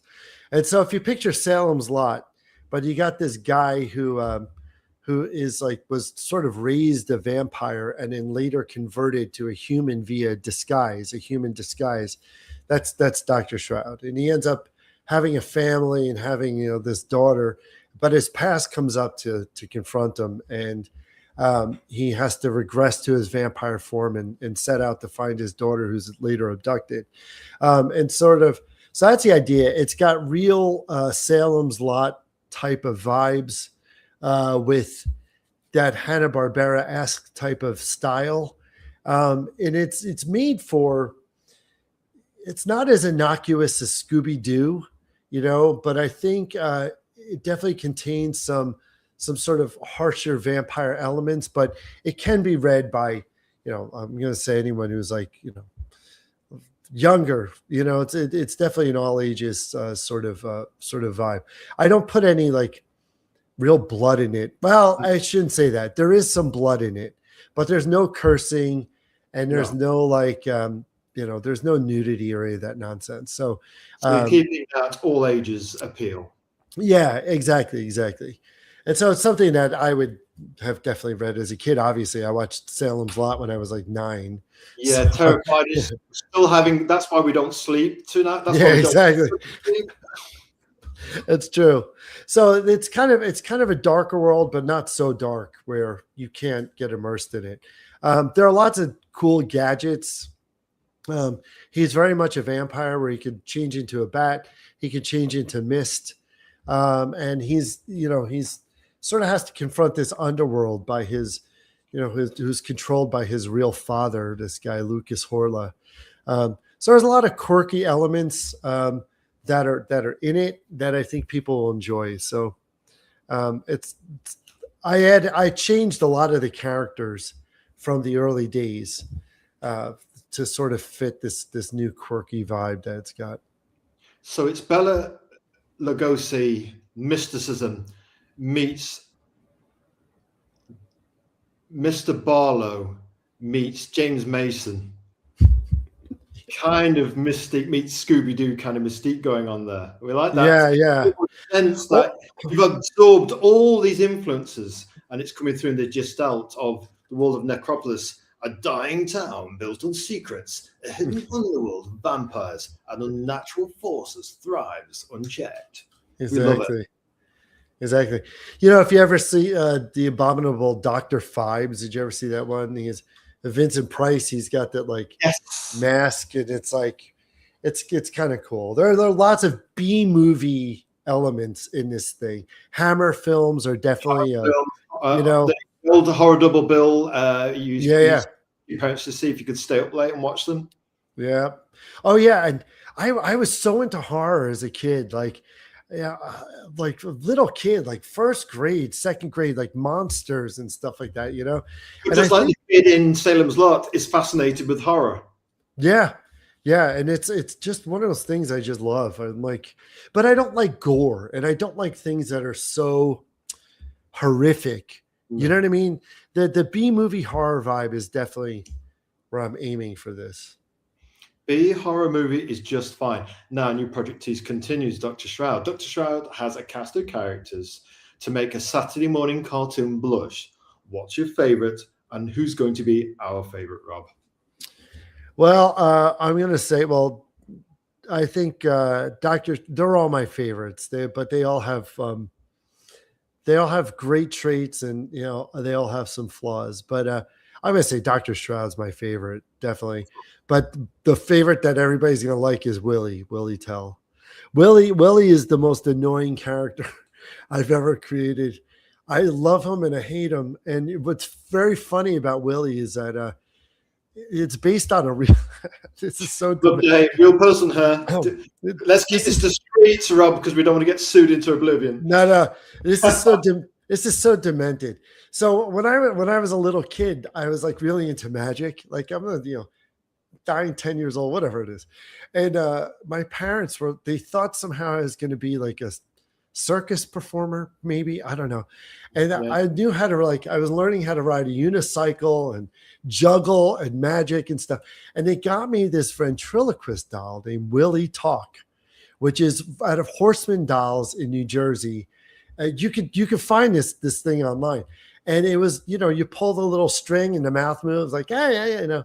Yeah. And so Could you do the voice, Rob? Could you do the voice? Yeah. The voice? No, he's just. I won't press you on that one. It's really awful. And so he, you know, so he would just, I would have this little doll. And so years pass, and I'm watching The Twilight Zone, and I'm reinventing Dr. Shroud, and not this iteration, but the iteration for the animated series. And I'm watching Twilight Zone, and I was like, oh yeah, a puppet. That'd be kind of good. Maybe the puppet like sort of guides him or helps him out. Oh, and you know, maybe he's a product of the Mortician Magician who's like, and then one thing led to another. And so a friend of mine ended up rebuying me this doll and sending it to my house. Destiny. And it's a real doll. It's a real, you know, you could find one on eBay, you know? And so, so this is really funny. So I was working for Fangoria at the time, and we would have this, they had this office in New York City, and I'd go there maybe a couple times a month. And I showed the then president, Tom, I was like, hey, look at this. It's a real Willie. And he was involved with the film that was going to happen and everything. We're cracking up and stuff. And so like, he would send me pictures of like the doll, you know, he'd have a cigarette in his mouth or something like that. It was really funny. So I go and I get the doll and I bring it back home. And my younger son was terrified of this doll.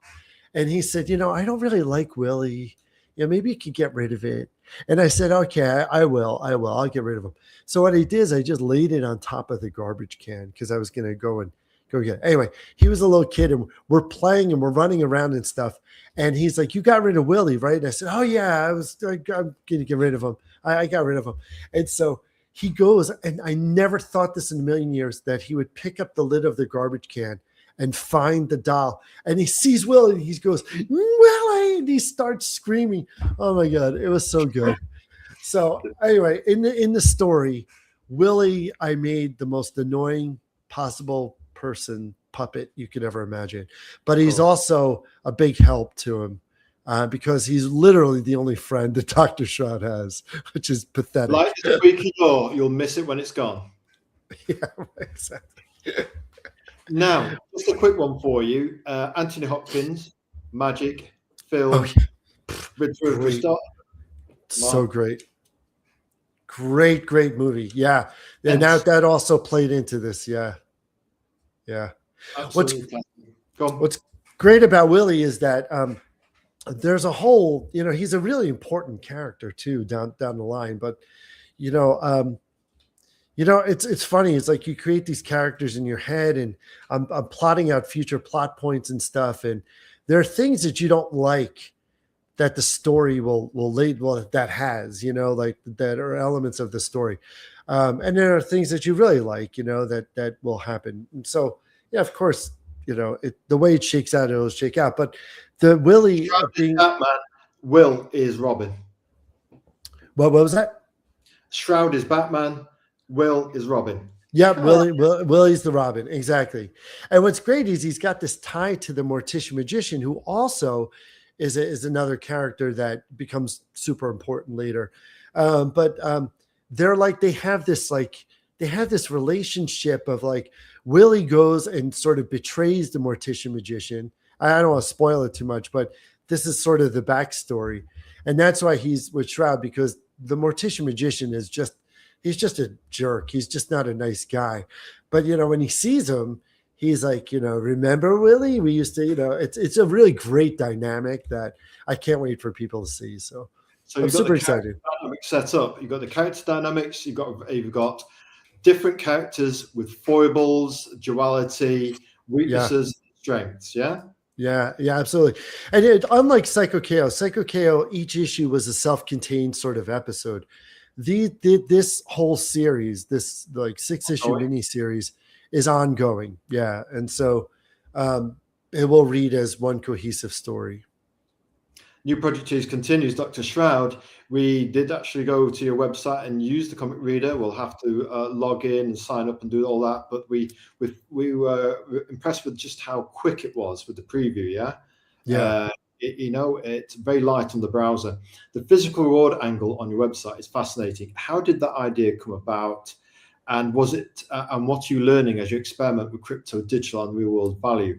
Is it a case of trying to find that solution that people will buy into, like points, as a step before blockchain?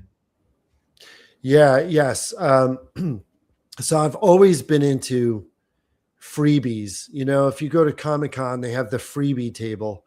And the freebie table is just stickers and promo materials and stuff. And I always felt like that was the strength of, the sort of way that I engaged fans. I think they love getting freebies. They like just something that's a token. And I've seen, years ago, I was giving away fangs, those plastic fangs, the real cheesy ones at Comic-Con, which I might do again at some point. Perfect. Shroud. Yeah. And I see them on eBay that people were getting these things for free, and they sell them for like $10, and people are buying them. It's kind of unreal. It's extremely flattering, egotistical, whatever, to see it's something that you're giving away for free and to have it be valued by people, which speaks to the level of fandom and engagement. So to that end, I was like, well, how much actually is it for me to mail out a sticker? How much is it for me to mail these flat things or cheap things I'm able to produce that I'd give away to Comic-Con? And I thought, I did the math, and I'm like, you know what? It's worth it, because you're going to have those people that are continually engaged, that are going to be reading, that really value those things, and they should be the ones that get rewarded. So, I have no problem mailing a sticker. I have no problem mailing, someone on Reddit was like, oh, you're going to go broke. And I'm like, well, it's kind of a good problem to have, I guess, not going broke, but certainly I think if it reaches that level of engagement, it's a good thing. So, that's kind of where I stand. I mean, I have tons of merchandise here of just stuff that I can sell or whatever, but the freebie things are, you're careful about which ones you want to give away, right? So it's mindshare versus what you can give away. And sooner or later, that becomes rare as it gets lost, destroyed, or people that go to eBay and say, you know what, how much can we get for this? It's all great mindshare. It's like that person on eBay is a placard walking around New York. Yep. Yeah, exactly. Because on Ripple. Yeah, exactly. Like we produced an action figure of Dr. Shroud years ago when the whole movie thing was happening. And I see those on eBay for sale. You see them out in the wild. I get emails. This blows me away. I get messages on Facebook, I don't know, maybe 4 or 5 times a year, of people that find the first Dr. Shroud comic from the 90s on newsprint, black and white newsprint, in a bin, wondering where to get more. And it speaks to the property, and it speaks to the idea of collectability. Somebody, a friend of mine, read, the preview of Dr. Shroud, and, I'm always nervous about putting stuff out. Like, how's this going to be received? Am I a hack? I'm always worried, if people think I'm good, will they like me? They really like me. And so, so he was like, no, he's like, dude, Cyko K was good. He's like, I love Cyko. He's like, but this is your Mickey Mouse. And I was like, really?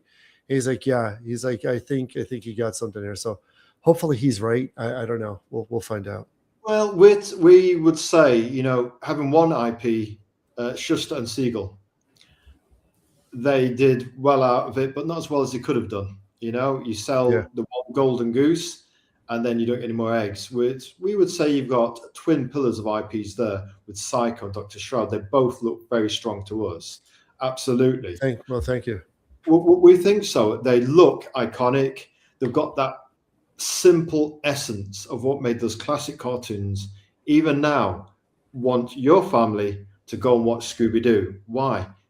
Characters, essence, it's coming from where all the stuff that you absorb is the path you're walking as a creative leader, and then it comes out as this gestalt creation. It just, it's got a purity to it, and the passion is for lots of gradients and blended coloring.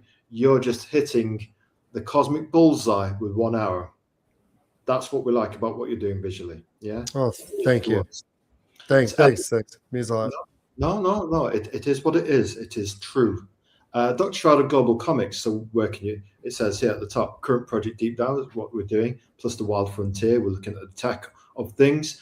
So there's various places to read, obviously your website, but are Global Comics easy to work with? They're very popular, an easy option for indie comic creators to put their stuff on there. Is it doing well in terms of subscriptions or market and mindshare?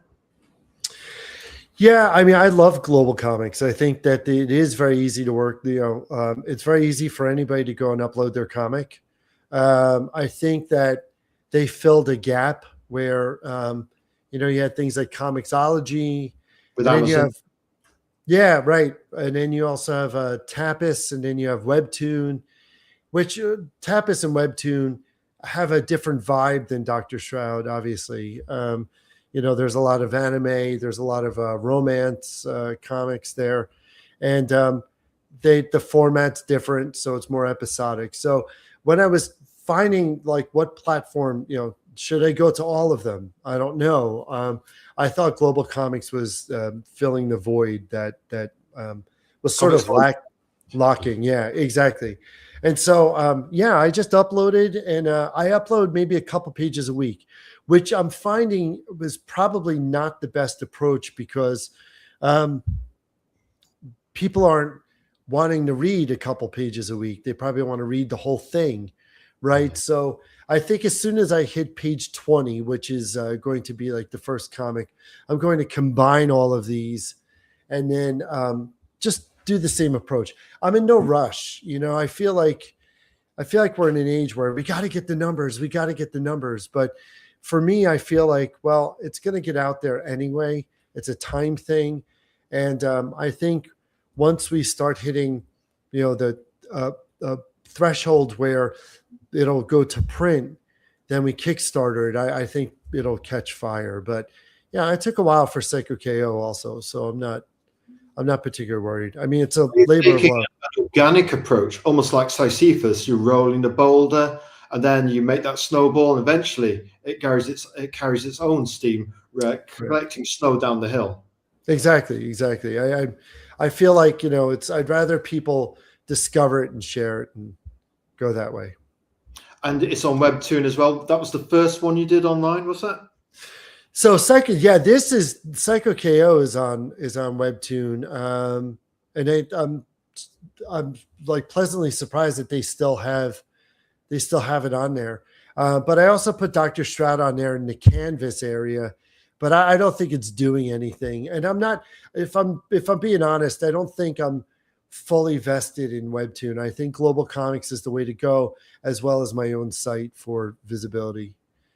It is, we'll put it diplomatically, is that down to business reasons in terms of how long they hold your IP and the contractual terms and that? And no, I think Canvas is their open sort of platform where anybody can upload and then get it viewed. There are two parts to Webtoon. One is where you get featured on their front page, but that's through a contract and that's through a separate process. Canvas is just open-ended, sort of like if you were to upload to YouTube or anything. And that's what I did with Dr. Shroud. Cyko KO was a featured deal that so you I can lock made down for a little while, exclusive to them. Yeah, exactly. Yep. Yeah. Whereas it sounds like perhaps you might want a more flexible business model to get the mind share of being on different platforms, because people are on different platforms and perhaps are loyal to different platforms. So maybe go with more of an aggregate mind share. Right. Exactly. Yeah. So I was thinking, well, should I go to Tapas? Should I go to Webtoon? And I just settled on Global Comics on my own website for now. I am talking with another company this week that does more motion comics, but we'll see where that goes. Right. So then, one fun question as the end is in sight on the horizon, Rob. Our torture test, we have got our new form is actually down to an hour, but because you had two IPs and because we had the technical stuff, we actually put in double prep because we thought this is an important interview. For anybody who doesn't turn up, it's going to be an important chat in the future. For anybody who's into NFTs, and they can say, well, Rob was speaking about it than weeks ago, months ago, years ago. Yeah. So a fun one to kind of end on. One fun wild card, one fun night question. If you could drop one desert island piece of your universe from Cyko or Dr. Shroud, a character, a background style, a toy, etc., for people to discover, what would it be and why? Which one would you take you to that desert island disc? You can include a favorite record as well. I'm going to say, if I could drop one desert piece of your universe, a character, a background style. I'm gonna. This is a wild card answer. I think it would be a power record idea. I don't know if you're familiar with power records, but basically what it was is it was a comic, and you had a record like a 45 that you put on a turntable and listen to it, and it was the audio version of the comic. And whenever you had to turn the page, you would turn the page, and then you'd listen to the character speak. So I think it would be something like that, whereby, I don't know if that answers the question. Kind of does. Okay, all right. Where they would be able to listen to the world, because I think the audio piece of being able to listen and look at something while you're experiencing it is probably just as powerful as like a movie, you know? So yeah, probably something like that. Do you know that there's something profound about what you're saying? Despite embracing all this wild frontier of technology, Rob, what we're hearing in the passion in your voice is you don't want to lose a sense of touch for the physical, listening to stuff, seeing stuff on a paper newsprint comic. And if you're Peter Sametia and ourselves, if you watched our alternate interview, 3 hours, a good portion of that was talking about sniffing comics and the smell of them, you know? Yeah. Oh, yeah, yeah. Oh, yeah. How many senses do you lose by going digital only, as opposed to having a physical item and maybe a record you can listen to the story and turn the pages to? Right. Yeah. I mean, that the physical piece is, if anything has taught us about technology and where we are over the past 30 years with the internet and computers and all this technology, is that the one thing that holds constant that we always go back to is, can I hold it? Yes. And that's not, those are not the words of some old guy who's like, man, I like the things that you can hold. This is somebody who's experienced and embraces technology in every aspect. I'm talking Web3, AI, computers. I make websites, I develop stuff, blah, blah, blah. And the one thing that I think we keep coming back to, despite our attempts to run away from it or find a way around it, are those things that we hold near and dear. And I think they're books. You ask any Gen Zer, you ask any Alpha, do you read? How do you read? They're like, oh, I pick up a book. How do you pay for things? I like cash. It's astounding, because they grew up with all things being equal. They are going to prefer the things that are the most immediate, right? Yes. And it's like, oh, I got a Post-it note. It's quicker than my phone. Exactly. The Gen Xers were the ones that were trying to figure out, well, how can we use this? How can we make money from this? The experimenters. But this whole 30 years of the internet has just been one giant testing ground for all the things, only to come back to, yeah, you know what? I like to smell that book. I like to listen to that record. So, soul and touch. Human beings are all about the touch. What's a world without touch, without our senses? And we don't want to lose our soul chasing iPhone glass. It's not the same as a real person.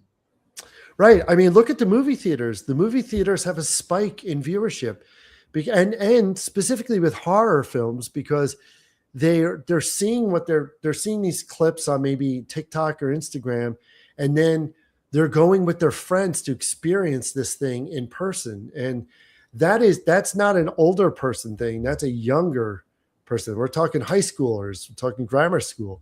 That's huge. That's huge. And what that means for our culture is at some point, these things are inevitably going to merge. It's just what does that look like and when? Absolutely.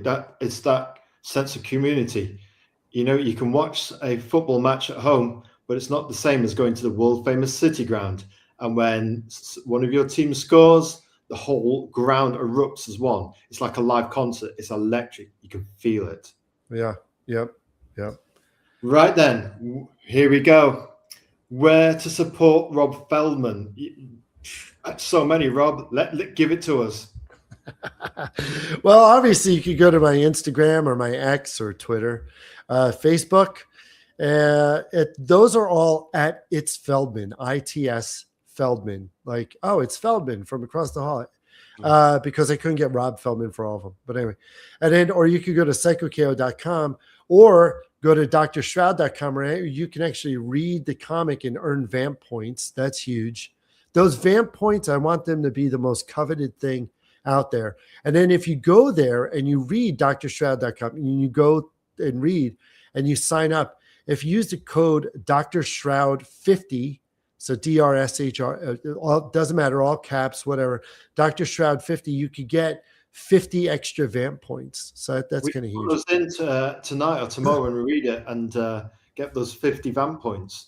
Yeah, and then if you read the comic, I think there are like 16 pages up there. So you could be in the top running. You know, I think there's like max of 200. You're selling it to us. We're almost getting Bitcoin vibes here, Rob. You know what I mean? You're going to be our new best friend at this rate of going. We like you. Well, thanks. And then if you go to earwormmedia.com, that's my service. That's my animation production company. So you do that. But yeah. And then, but there are all links that come off both those websites that you can take a look at. And you're on X. If people want to contact you, DM you. You've got Global Comics for the extra reads, Webtoons for the early reads, and Cyko.com and .com for the vamp points. We're liking the sound of that. I think I can support you on X, Instagram, and Facebook. You are well covered in SMS. Thank you. And if you want to go direct to the source, he's got his own website, folks, as we all should be doing. That's certainly on the horizon for us to get our own website. What can we say, Rob? You are an energetic, wild frontier pioneer. This is a thank you, a signature sign-off. A heartfelt thank you, Rob, for your valuable and generous use of your time, Rob. I really appreciate it. Well, thank you. Tradition is meeting tomorrow. The great ether stays loud. Azrael. Rob, we salute you, sir. Thank you, Azrael. Thanks so much. I appreciate you having me, and this has been great. Thanks so much. No problem. Please follow on X, like, comment, subscribe on YouTube to Rob. He's out there. He's giving you all his base addresses. Go follow him. We will be. And what we need to do now is our goodbye signature sound. Let's do it.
Right